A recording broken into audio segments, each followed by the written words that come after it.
तो गीता बहन, मैं आपका बहुत बहुत स्वागत करती हूँ कि आप आए और ये जो विषय है श्राद्ध, इसको और अच्छी तरह से क्लैरिफाई करें। ओम शांति। नमस्कार। सत श्री अकाल।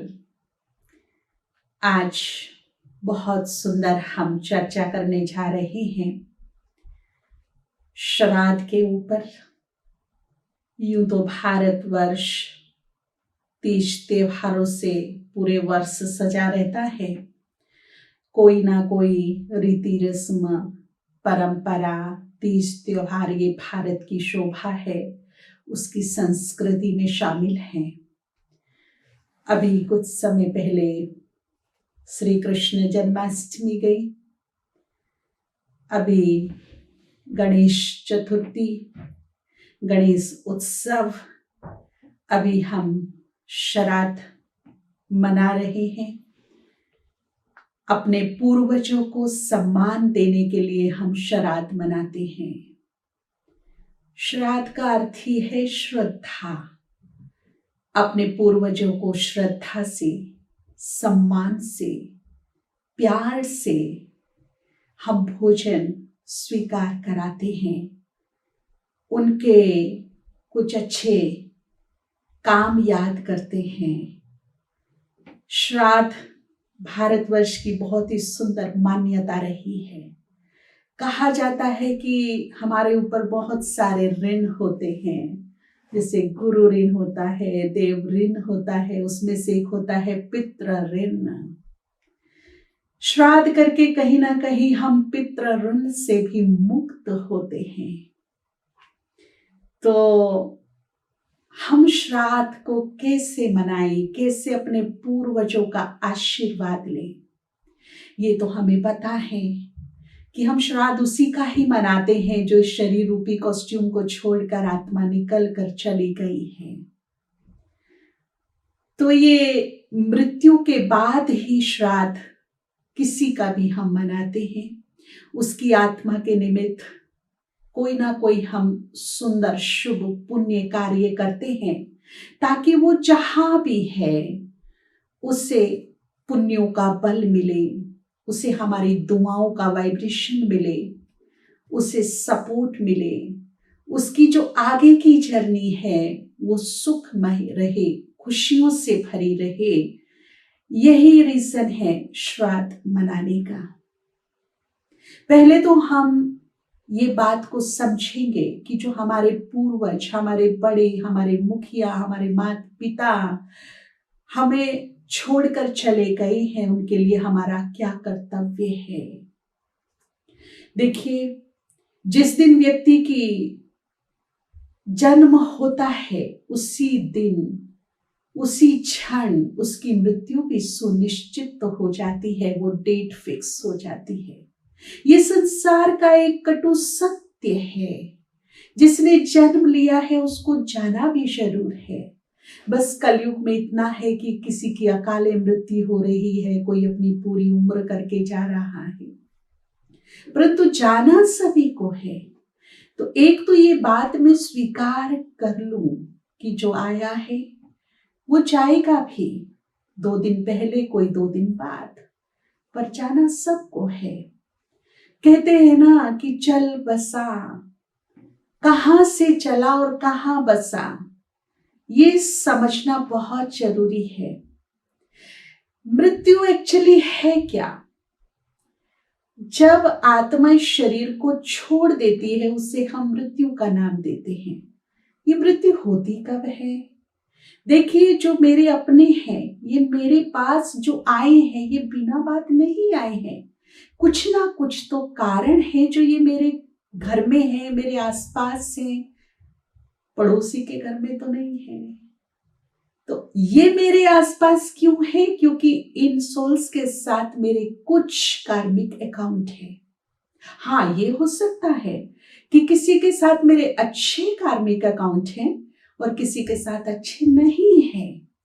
जिन्हें मैं मेरा कहती हूं ना, ये मेरे हैं, एक्चुअली उनसे मेरे कुछ ना कुछ हिसाब किताब हैं।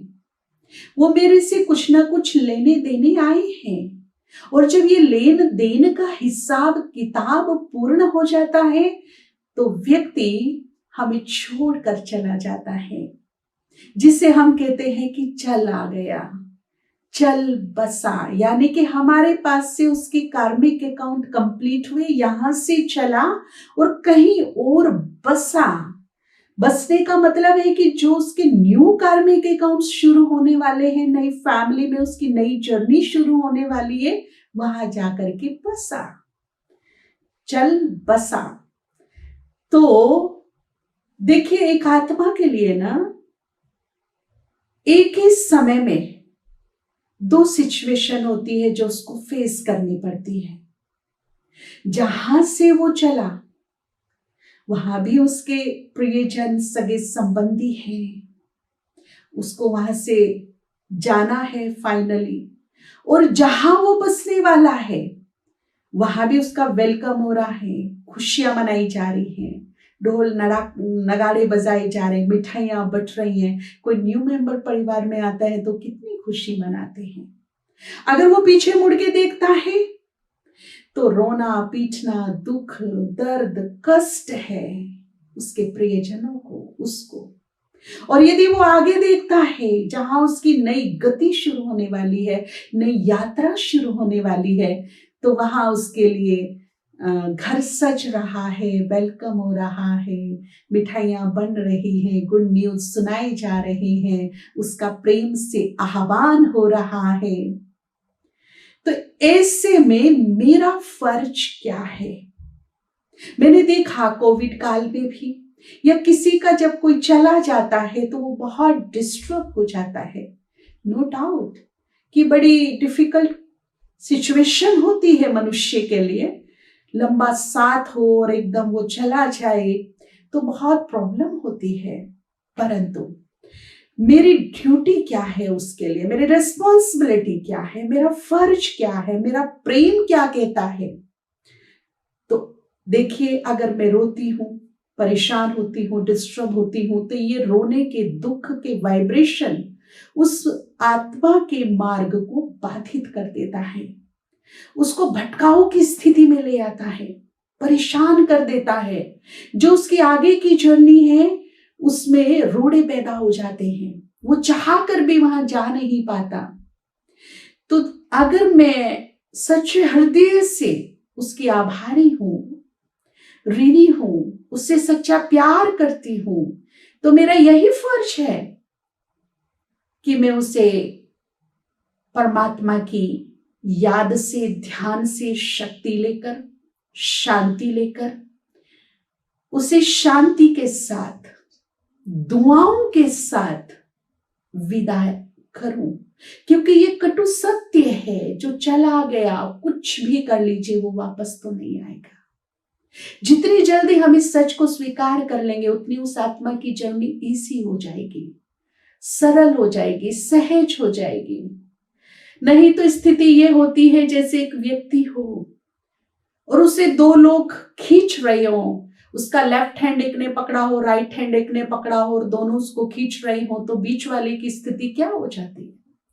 ऐसी ही जाने वाले की स्थिति हो जाती है। मान लीजिए पुराने कार्मिक अकाउंट जो कंप्लीट हो चुके हैं वो भी उसको खींच रहे हो, और नया कार्मिक अकाउंट जहां उसको जाना है, बसना है, वो भी उसको खींच रहे हो, तो बीच में उसकी क्या कंडीशन हो जाएगी? सोचिए। हम यहाँ थोड़े से दुख में आते हैं, दर्द में आते हैं, रोते हैं, तो हमें एक गिलास पानी कोई दे देता है, हमारे आंसू पोंछ देता है, हमारे सर पे हाथ रख देता है। उसके साथ कौन है? वो आगे की जर्नी अकेला तय कर रहा है। उसको हमारी दुआओं की, हमारी शांति की, हमारी पॉजिटिविटी की बहुत जरूरत है। तो ऐसी आत्माएं जिनकी गई हैं, वो रो करके नहीं, दुआओं के साथ विदाई दीजिए, शांति के साथ उसको विदाई दीजिए, और उसको भरपूर आप शुभ भावनाएं दीजिए कि आगे की जर्नी तुम्हारी सुखमय हो, बहुत खुशियों में तुम्हारा जीवन आगे का व्यतीत हो, तुम जहां भी जाओ वहां सुख, शांति, समृद्धि का वास हो। इस प्रकार की दुआएं देकर के उसे खुशी खुशी से भेजिए। यही मेरा सच्चा प्यार है, यही मेरी दिल की दुआएं हैं, यही मेरी रिस्पॉन्सिबिलिटी है और यही मेरा फर्ज है। दूसरी बात, हमारे घर में जो बड़े बुजुर्ग बैठे हैं, मैं आप सभी से यही कहना चाहूंगी कि देखिए कितनी मेहनत से हम एक बच्चे को पालते हैं, पढ़ाते हैं, उसे बड़ा करते हैं, उसे स्टैंड करते हैं। एक माता पिता अपने पूरे जीवन की पूंजी जो उसने मेहनत से कमाई है, अपने बच्चे के लिए कमाई है, ना वो रात देखता है, ना दिन देखता है, ना सुबह देखता है, ना शाम देखता है। बस उसको लगा रहता है कि मेरे बच्चे किसी तरह स्टैंड हो जाए, अपने पैरों पर खड़े हो जाएं, उनकी लाइफ बन जाए, और वो अपने पूरी उम्र की मेहनत की कमाई अपने बच्चों के ऊपर स्वाहा कर देता है। आजकल के बच्चे क्या कर रहे हैं माता पिता के साथ? जहां हमारे देश में भगवान के बाद माता पिता का नाम आता था, नेक्स्ट टू गॉड, भगवान के बाद माता पिता को पूजा जाता था, उनका सम्मान किया जाता था। मुझे बड़ा अफसोस हो रहा है कि आज माता पिता के लिए वृद्ध आश्रम खुल गए हैं, दिनों दिन इनकी वृद्धि होती जा रही है। एक माता पिता 4 बच्चों को, 6 बच्चों को गरीब से गरीब भी मेहनत मजदूरी करके पाल लेता है। और आजकल के पढ़े लिखे एजुकेटेड बच्चे, समझदार बुद्धिमान होकर भी, समर्थ होकर भी 2 बूढ़े माँ बाप को नहीं पाल सकते। बहुत अफसोस की बात है। और अगर ऐसा हम नहीं कर रहे जो उन्होंने हमें दिया, हमारी सेवा की, हमारी पालना की, और उसका रिटर्न हमने अगर नहीं दिया, तो ये होता है पितृ ऋण। और ये ऋण, भारत में इसकी इतनी मान्यता है, अगर जीवन में बाधाएं हैं, रोग शोक है, कष्ट है, तकलीफ है, असफलता है, तो कहते हैं भैया थोड़ा पितृ ऋण उतार लो, तुम्हारे ऊपर पितरों का बोझ है। तो मैं कहना चाहूंगी, मरने के बाद यदि हमने पितृ ऋण उतारा तो क्या उतारा? जीते जी जितना उन्होंने किया, अगर हम इतना नहीं कर सकते तो कुछ तो कीजिए। देखिए आज वो भले ही बुजुर्ग हो गए हैं, हमारे भारत में तो कहते जिस आंगन में बुजुर्ग बैठे रहते हैं वो आंगन की शोभा ही कुछ और होती है, उसकी रौनक ही कुछ और होती है। भाग्यवान होता है वो घर जहां बुजुर्गों का आशीर्वाद फलता है, फूलता है, जहां उनकी छत्र छाया में बच्चे सुरक्षित अपने आप को महसूस करते हैं। उनके पास अनुभव है बेशकीमती, उनके पास वो चीज है जो आपको करोड़ों रुपयों में नहीं मिल सकती, नहीं खरीद सकते, वो है उनकी दुआएं। तो क्यों ना हम उनसे जीते जी दुआएं लें, उनकी सेवा करें। उनकी ऐसी कोई इच्छाएं हैं जो मैं पूरी कर सकती हूं, मेरी सामर्थ्य के अंदर हैं, तो क्यों ना मैं उनकी वो इच्छाएं पूरी करूं। मरने के बाद आप उनके मनपसंद भोजन खिलाइए, पक्षियों को खिलाइए, ब्राह्मणों को खिलाइए, क्या फायदा उसका? जीते जी दुआएं लीजिए ना, जीते जी ब्लेसिंग लीजिए। तो मैं यही कहना चाहूंगी सभी को, जिनके घर में भी बड़े बुजुर्ग बैठे हैं, आपको मौका मिला है पितृ ऋण उतारने का, दिल से उनकी सेवाएं कीजिए, दिल से उनकी ब्लेसिंग लीजिए, दुआएं लीजिए और अपने जीवन को सफल कीजिए। मुझे इतना पता है, ये अनुभव है कि जहां माँ बाप की, बड़े बुजुर्गों की दुआएं होती है, वहां जीवन में खुशियां होती है, परिवार में सुख शांति होती है, बरकत होती है। तो इस मौके को मत चूकिए। पितृ ऋण श्राद्ध मरने के बाद करे ना करे, पर जीते जी सम्मान जरूर दीजिए अपनों को। थोड़ा सा सम्मान, थोड़ा सा प्यार, थोड़ा सा वक्त ही तो चाहिए उनको, ज्यादा तो कुछ नहीं चाहिए ना। और मैं बड़े बुजुर्गों से भी कहना चाहूंगी, जो हमारे बड़े बुजुर्ग हैं, घरों में रहते हैं, आपने पूरी उम्र बहुत कुछ किया, पूरी जिम्मेदारी निभाई, बहुत मेहनत की, बहुत काम किया। अब थोड़ा सा रिलैक्स हो जाइए, थोड़ा सा बंधन मुक्त हो जाइए। अब आपकी उम्र है, थोड़ा ध्यान कीजिए, सिमरन कीजिए, कुछ अच्छी किताबें पढ़िए, कुछ सत्संग की बातें सुनिए। अपने जीवन में आध्यात्मिकता को लाइए, स्पिरिचुअलिटी को लाइए। बहुत मन को शांति मिलेगी, सुकून मिलेगा, घर में खुशहाली रहेगी। जो छोटे हैं उनको सब सौंप कर उनके ऊपर अपना आशीर्वाद का हाथ सदा बनाए रखिए। उन्हें दुआएं सुबह शाम देते रहिए। ये मेरी अपने जो बड़े बुजुर्ग हैं घर में उनसे अपील है, हम्बल रिक्वेस्ट है कि अब आप वक्त भगवान के लिए, ध्यान के लिए, थोड़ी सत्संग के लिए निकालिए।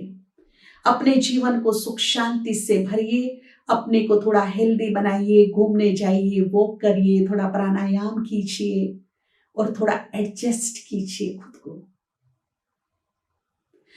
जो चले गए हैं हमारे बीच से, किन्हीं से हमारे बड़े अच्छे संबंध थे, लेकिन किन्हीं से हमारी क्लोजिंग अच्छी नहीं हुई, अच्छे संबंध नहीं थे उनसे,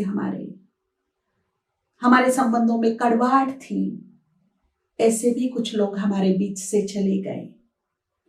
मैं आपसे कहना चाहूंगी, अगर कुछ ऐसे रिलेशंस हैं मेरे ध्यान में जो हमारे बीच से चले गए लेकिन क्लोजिंग अच्छी नहीं हुई है, बैड क्लोजिंग हुई है, तो कहीं ना कहीं उस आत्मा की नेगेटिविटी मेरे जीवन में, मेरे परिवार में, कारोबार में, हेल्थ में इफेक्ट डालेगी जरूर।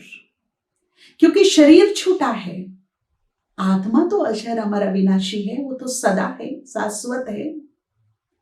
और यदि कुछ हिसाब किताब खराब रहा है तो उस आत्मा के अंदर वो उग्रता, वो नेगेटिविटी जरूर होगी। और जहां भी होगी वहां से बैड एनर्जी उसकी आ रही होगी मेरे परिवार में, मेरे जीवन में, जो हमारे जीवन को बाधित कर रही होगी। आज हम देखते हैं बहुत सारी समस्याएं हैं हेल्थ की, मेंटल प्रॉब्लम भी बढ़ती जा रही है, मानसिक रोग, डिप्रेशन, नींद ना आना, ओवर थिंकिंग, टेंशन, मनोबल का बहुत कम हो जाना, या फिर कारोबार में सफलता ना मिलना। हम बहुत मेहनत करते हैं लेकिन फिर भी हमें सफलता नहीं मिल रही है। हमारे संबंधों में कड़वाहट है, हम निभाना चाहते हैं लेकिन फिर भी संबंधों को निभा नहीं पा रहे हैं। कड़वाहट बहुत है संबंधों में, एक दूसरे के साथ रहना मुश्किल हो गया है। अगर कुछ ऐसे रिलेशंस मेरे बीच में से गए हैं, अगर आप पर्सनली अपने जीवन को सुखी देखना चाहते हैं, खुशहाल देखना चाहते हैं, हेल्दी वेल्दी देखना चाहते हैं, हैप्पी देखना चाहते हैं, खुद को भी और परिवार को भी, तो कम से कम 1 महीना एक काम कीजिए। इन श्राद्ध में उन आत्माओं से फर्क कीजिए, अपनी भूलों को स्वीकार कीजिए, अपने इष्टदेव, अपने आराध्य के सामने बैठकर, भगवान के सामने बैठकर, जो भी मेरे से जाने अनजाने में मनोविकारों के कारण गलती हो गई है, उन भूलों को सच्चे हृदय से स्वीकार कर लेना। मैं आपको बताऊं, भूल होना कोई बड़ी बात नहीं हो जाती है, परंतु यदि हम अपनी भूल को स्वीकार कर ले, एक्सेप्ट कर ले, तो पूरी कायनात हमारी फेवर में आ जाती है। लेकिन यदि हम अपनी भूल को स्वीकार नहीं करते और गलती के बाद गलती, गलती के बाद गलती करते रहते हैं, तो प्रकृति भी हमसे कुपित हो जाती है, भगवान की भी नजर टेढ़ी हो जाती है, हमें सपोर्ट नहीं मिलती, पॉजिटिव एनर्जी नहीं मिलती कहीं से भी, ब्लेसिंग नहीं मिलती कहीं से भी। तो पर्सनली अपने जीवन की खुशी के लिए, अपने परिवार की शांति, समृद्धि और उन्नति के लिए ये श्राद्ध के दिनों में, इस जन्म में भी और पूर्व जन्मों में भी यदि मेरे से कोई भूल चूक हुई है, कोई गलती हुई है, तो माइंड टू माइंड उन आत्माओं से, उन सोल से बात कीजिए, अपनी फ्रीक्वेंसी उनके मन तक भेजिए, जुड़िए उनसे और बात कीजिए। जो भी जाने अनजाने में मेरे से गलती हुई, भूल चूक हुई, मैं अपनी भूलों को स्वीकार करती हूं भगवान को साक्षी मानकर, सच्चे हृदय से। मैं आपसे क्षमा चाहती हूं, मुझे माफ करो, माफ करो, क्षमा करो। और एक संकल्प करो, एक प्रयास, एक कोशिश। मैं ये नहीं कहूंगी कि आप प्रतिज्ञा कीजिए, पर एक कोशिश कीजिए कि मन, वचन, कर्म और व्यवहार से अब मैं किसी को हर्ट ना करूं, किसी को दुख ना दूं। क्योंकि ध्यान रखिए प्लीज, जो कर्म मैं कर रही हूं वो मैं धरनी में बीज बो रही हूं, उसका वृक्ष पैदा होगा और उसका फल मुझे ही खाना होगा। अगर फल मीठा है तो भी, अगर फल कड़वा है तो भी। कर्म गति लौट कर जरूर आती है, आज नहीं तो कल। इसीलिए कर्म सिद्धांत को समझते हुए ऐसा कोई कर्म मेरे से ना हो जाए जो मुझे मेरे जीवन में, मेरे परिवार में नहीं चाहिए।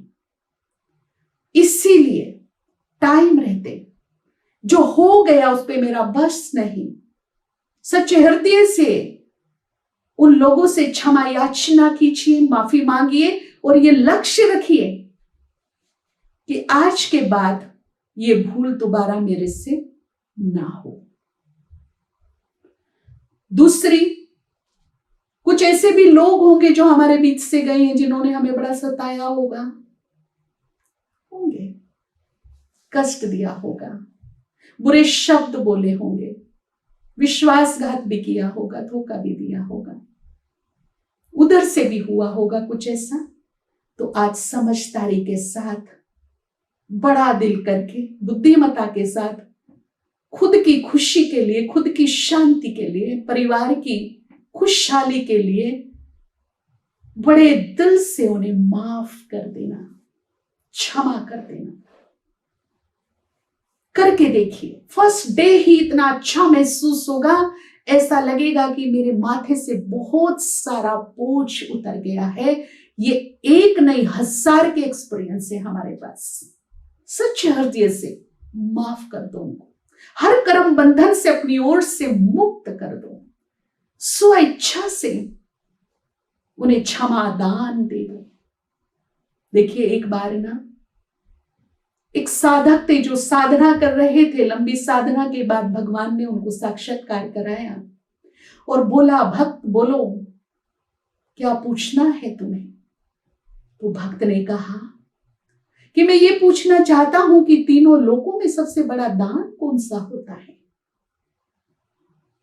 भगवान मुस्कुराए और कहा, अगर तुम जानना ही चाहते हो तो चलो मैं बता देता हूं कि तीनों लोकों में सबसे बड़ा दान क्षमा दान होता है। और ये सबके बस की बात नहीं है। क्षमा करने के लिए बहुत शक्ति चाहिए आत्मा में। कमजोर आत्मा तो बदला लेने की सोचेगी, जलस करेगी, क्रोध करेगी, अपमान करेगी। लेकिन जो विवेकशील व्यक्ति हैं, जो बड़े दिल वाले व्यक्ति हैं, जो शक्तिशाली व्यक्ति हैं, वो क्षमा में विश्वास रखते हैं, वो माफ करते हैं। क्यों? दूसरों पर उपकार तो हो ही रहा है, लेकिन सबसे बड़ा उपकार वो खुद पे करते हैं। खुद की पीस के लिए वो ये काम करते हैं। ये तो तय है कि जिसने जो भी किया है, लॉ ऑफ अट्रैक्शन कहता है, लॉ ऑफ अट्रैक्शन ये कहता है कि वो उसे प्राप्त होगा, आज नहीं तो कल होगा। ये ब्रह्मांड का, यूनिवर्स का, प्रकृति का नियम है। इसीलिए चित्त को शांत कीजिए, किसी से माफी मांग लीजिए, किसी को माफ कर दीजिए। इन श्राद्ध में ये सबसे बड़ा दान करना, ये दान उस आत्मा को भी सुख शांति देगा और मेरे चित्त को भी शांत करेगा, मेरे घर में भी खुशहाली लाएगा, एक पॉजिटिव एनर्जी लाएगा, उनकी ब्लेसिंग लेकर आएगा। हाँ, मैं कहना चाहूंगी कि कर्म बंधन हमारे यदि कड़े हैं, उनके साथ तो कुछ समझौता करना पड़ता है ना, कुछ कॉम्प्रोमाइज करना पड़ता है। और जब हम कोई कॉम्प्रोमाइज करते हैं ना, तो कुछ लेन देन करते हैं। तो जिनसे कड़े कर्म बंधन रहे हैं या हैं वर्तमान समय में भी, उनसे मन ही मन क्षमा याचना करना, क्षमा दान देना और 10 दुआओं का दान करके देखना। निंदा चुगली अपमान नहीं, ये ऐसा है, वो ऐसा, इसने ऐसा किया, वैसा किया। 1 महीने के लिए भूलों को भूल जाना,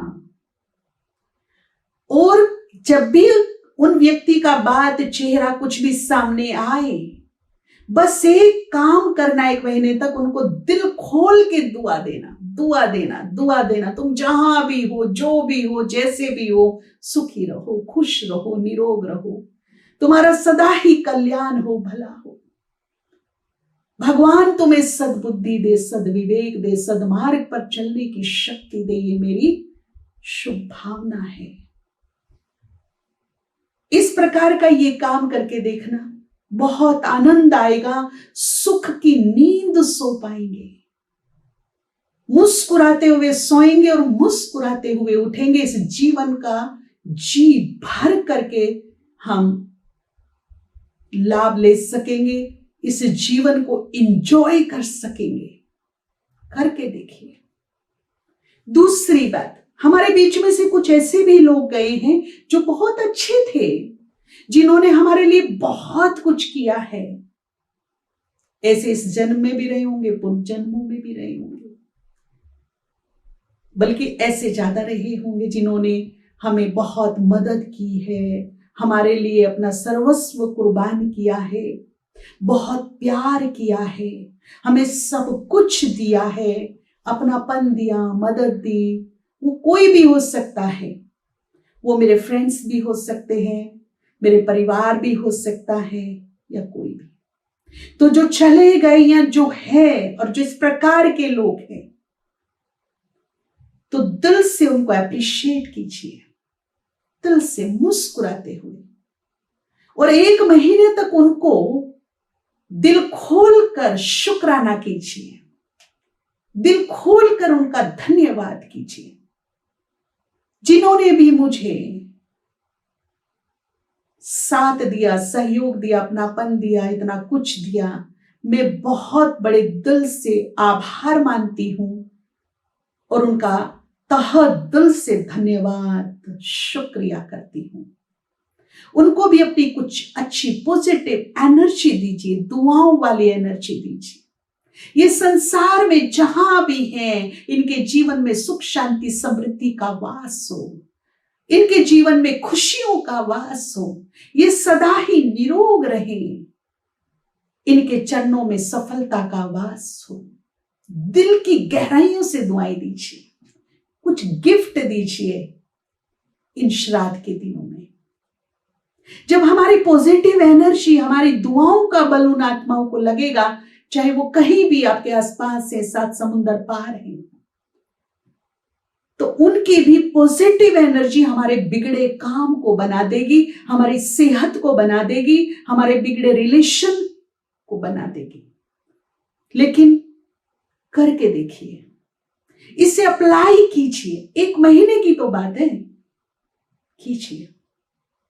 तीसरा, हम कुछ दान पुण्य करते हैं, तो मैं यही कहूंगी कि हमारी दुआओं का ही सबसे बड़ा दान पुण्य होता है। हमारे मन में कड़वाहट हो, हमारे मन में नेगेटिविटी हो, मन में टेंशन हो, मन में दुख हो, दर्द हो, और हम दान करें, उस दान का कोई महत्व नहीं होता। जब हमारे मन में शुभ भावनाओं की गंगा बहती है, जब हमारे मन से दुआएं निकलती है, वो दान सबसे बड़ा दान माना जाता है। तो ये दान उन आत्माओं को दीजिए। और हम अपने पूर्वजों को श्राद्ध में कुछ ना कुछ उनकी मनपसंद भोजन बनाते हैं। भारत में तो पक्षियों को भी खिलाते हैं, गाय को भी खिलाते हैं, ब्राह्मणों को खिलाना भी बहुत बड़ा धर्म पुण्य माना गया है। यहां मैं आपसे कहना चाहूंगी कि परमात्म स्मृति में प्रसाद बनाइए उनके लिए। भगवान का ध्यान करके, सिमरन करके,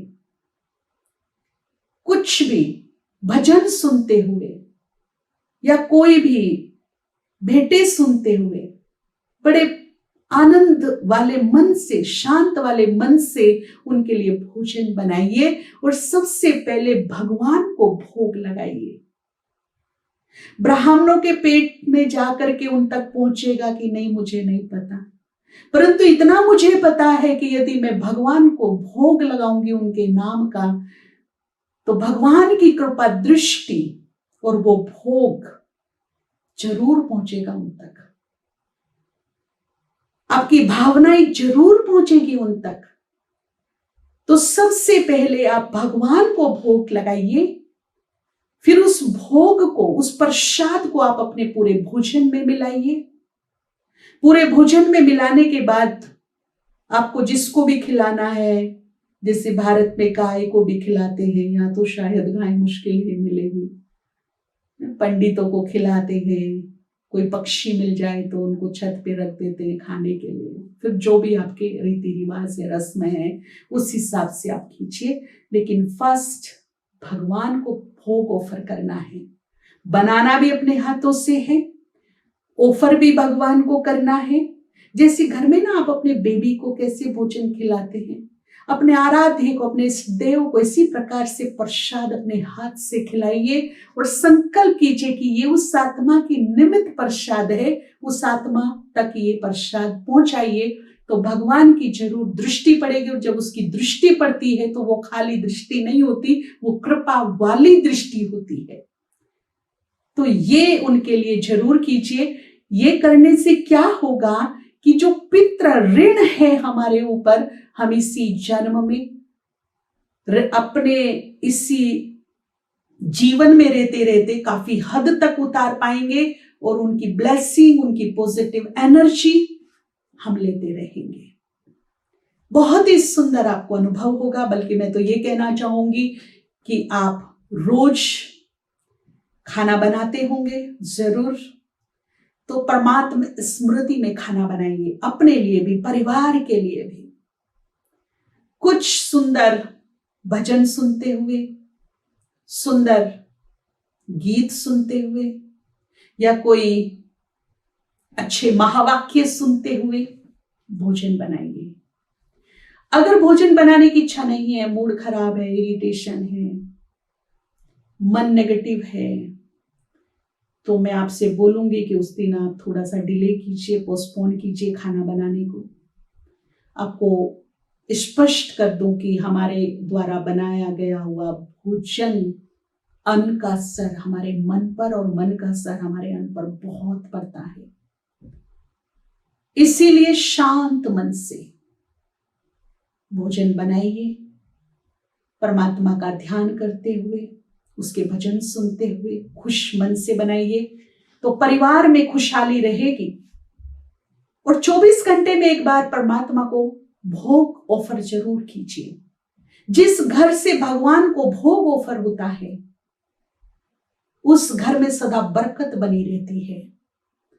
और जो ये भोग लगा हुआ भोजन परिवार रोज खाता है, तो उसमें अच्छी आदतें, संस्कार अच्छे, शांत मन, ये सब कायम रहता है।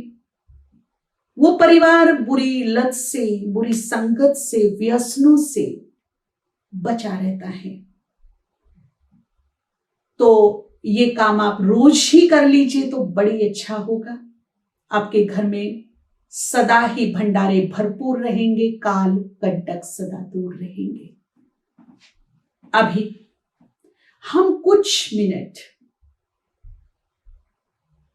एक सुंदर सा मेडिटेशन करेंगे, जो मैंने अभी आपको फॉरगिव और धन्यवाद का बताया।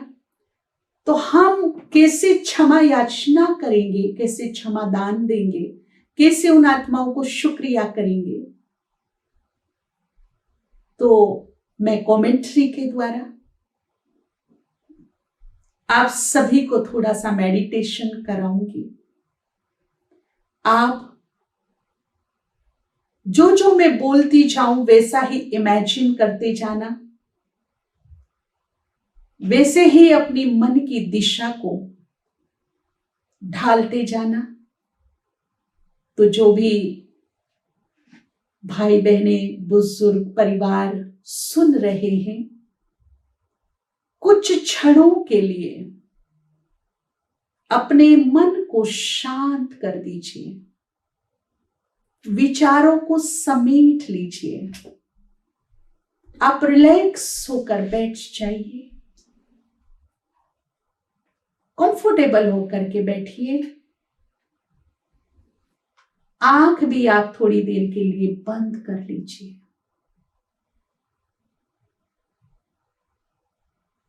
अब जो मैं बोलूं वो इमेजिन कीजिए। आप सभी अपने मस्तक के बीच में देखिए चमकते हुए सितारे को। एक सुंदर ज्योति मस्तक के बीच में जगमगा रही है। जैसे हम अपने मस्तक में बिंदी लगाते हैं तो वो दिखाई देती है, तिलक लगाते हैं दिखाई देता है। ऐसी ही एक बिंदी मस्तक के अंदर चमक रही है। अपने तीसरे नेत्र से इस चमकती हुई ज्योति को देखिए।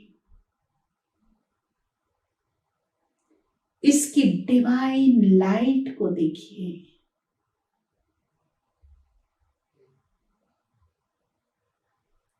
इस ज्योति के फैले हुए प्रकाश को चारों ओर देखिए।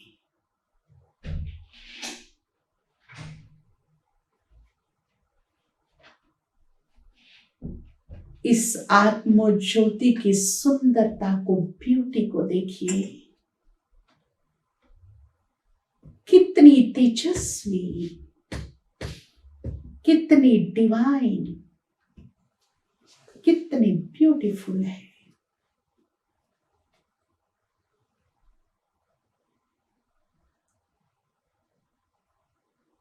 ये मैं हूं। इस शरीर को चलाने वाली शक्ति आत्मा, सोल, रूह।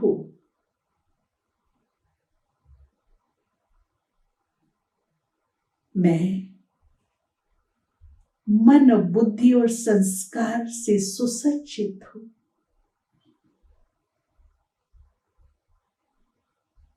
अजर, अमर, अविनाशी, सदा शाश्वत हूं।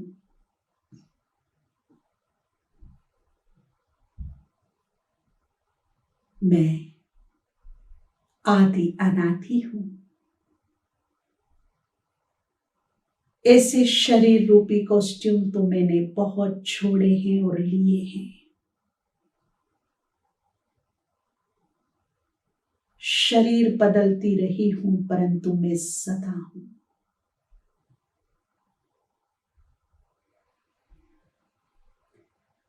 अब और लाइट के अंदर देखिए, उतरिए अपने अंतर मन की गुफा में। इमेजिन कीजिए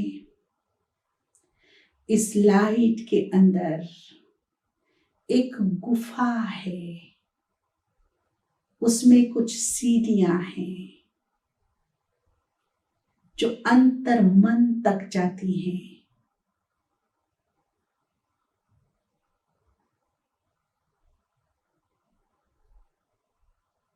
सीढ़ियों पर उतरना शुरू कीजिए।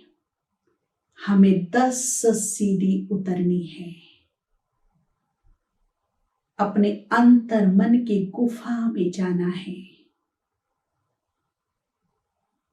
देखिए मेरा पांव पहली सीढ़ी से नीचे उतरा।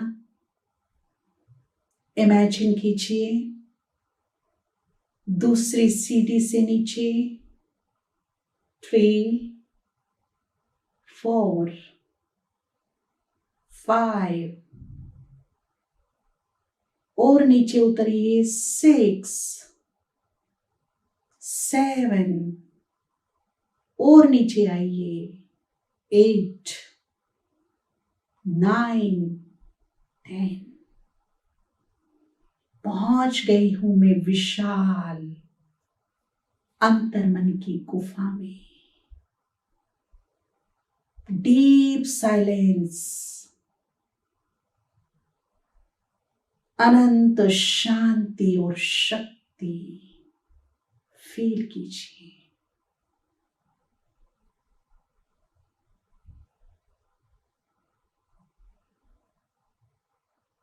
आप देखिए, मेरे लेफ्ट साइड में कुछ ब्लैक परछाई हैं, जिनकी धुएं जैसी नेगेटिव एनर्जी मेरी ओर आ रही है, जो मेरे और परिवार के जीवन को बाधित कर रही है, धूमिल कर रही है, डिस्टर्ब कर रही है।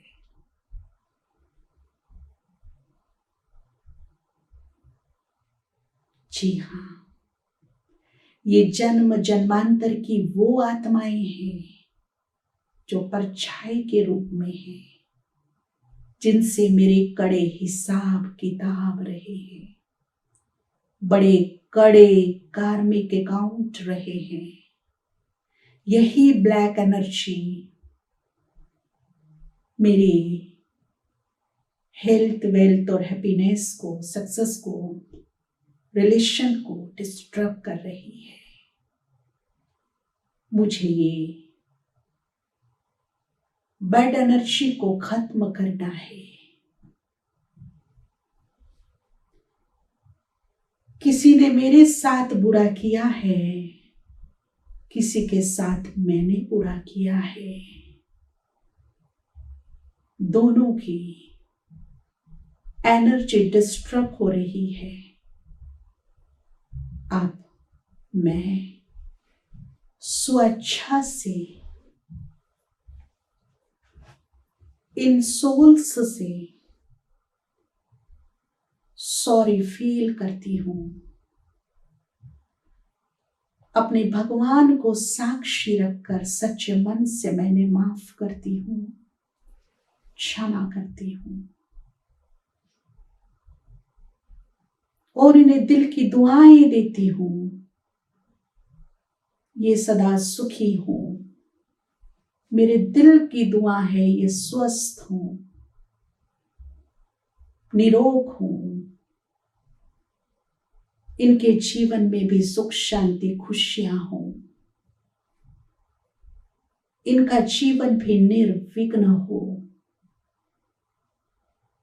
देखिए, मेरी ओर से गोल्डन एनर्जी इन सब ब्लैक परछाई पर पड़ रही है और धीरे धीरे इनकी ब्लैक एनर्जी सिमट रही है, खत्म हो रही है।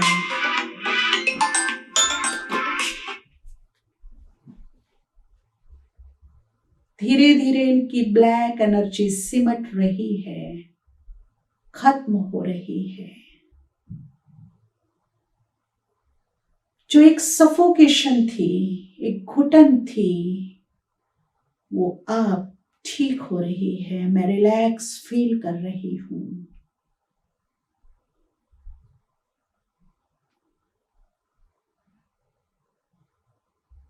अब अपने राइट साइड में देखिए, ऑलरेडी बहुत ही सुंदर, खुशहाली वाली, शांति वाली, प्यार वाली एनर्जी मिल रही है। कुछ चमकीली परछाइयां मेरे को दिखाई दे रही हैं, गोल्डन कलर की। जी हाँ, जानते हैं आप इन्हें? ये वो सोल्स हैं जिनके साथ मेरे बड़े अच्छे संबंध थे, जो मेरे बहुत काम आए हैं, जिन्होंने मुझे जन्म जन्मांतर बहुत साथ दिया, प्यार दिया, मदद दी, खुशी दी। इनमें से कुछ ऐसी भी सोल्स हैं, अपना सर्वस्व कुर्बान किया मेरे ऊपर। मैं मुस्कुरा करके इनका आभार मानती हूं। मैं आपका आभार स्वीकार करती हूं। मेरे गुड फ्रेंड्स, मेरी लाइफ के प्योर एंजल्स, मेरे सपोर्टर साथी, मैं दिल खोलकर तुम्हारा धन्यवाद करती हूँ, शुक्राना करती हूँ, शुक्रिया करती हूँ।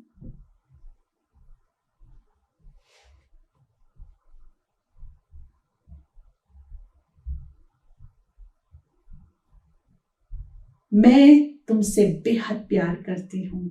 I love you, I like you, I respect you. तुम जहां भी हो, मेरे हृदय की, मेरे अंतर्मन की दुआ है। फील कीजिए आपके मस्तक से एक गोल्डन ब्राइट एनर्जी इन सभी के मस्तक में समा रही है। आप इधर से दुआ दे रहे हैं और उधर फलीभूत हो रही है। दीजिए दिल की गहराइयों से दुआ।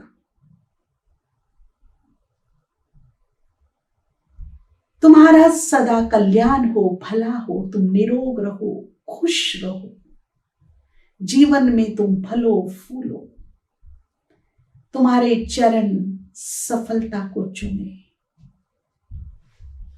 हमारे सदा ही ब्लेसिंग तुम पर बनी रहेगी। God bless you. भगवान की कृपा दृष्टि सदा ही तुम पर बनी रहे।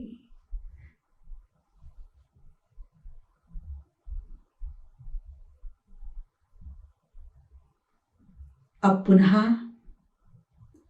ऊपर आ जाइए, अपने मस्तक में फिर से उस ज्योति को फील कीजिए जो मैं हूं।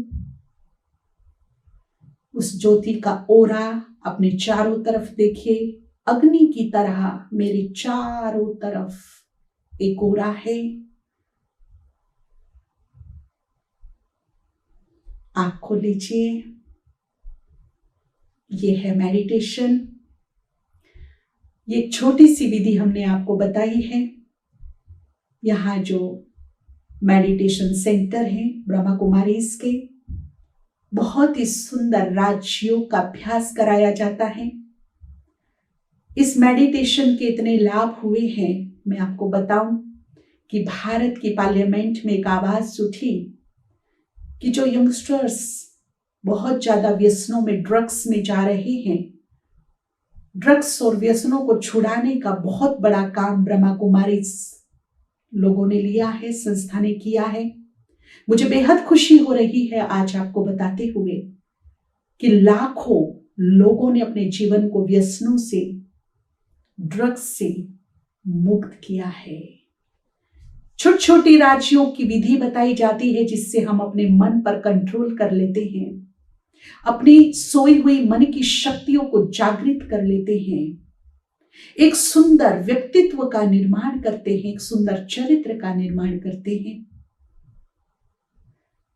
तो मैं आप सभी का वेलकम करना चाहूंगी।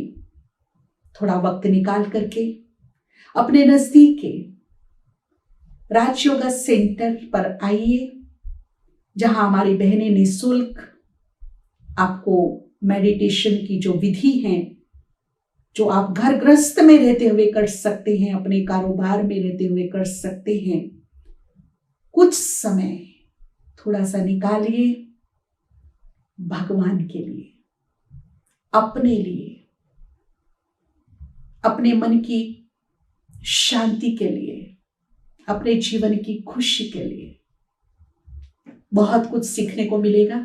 Thank you.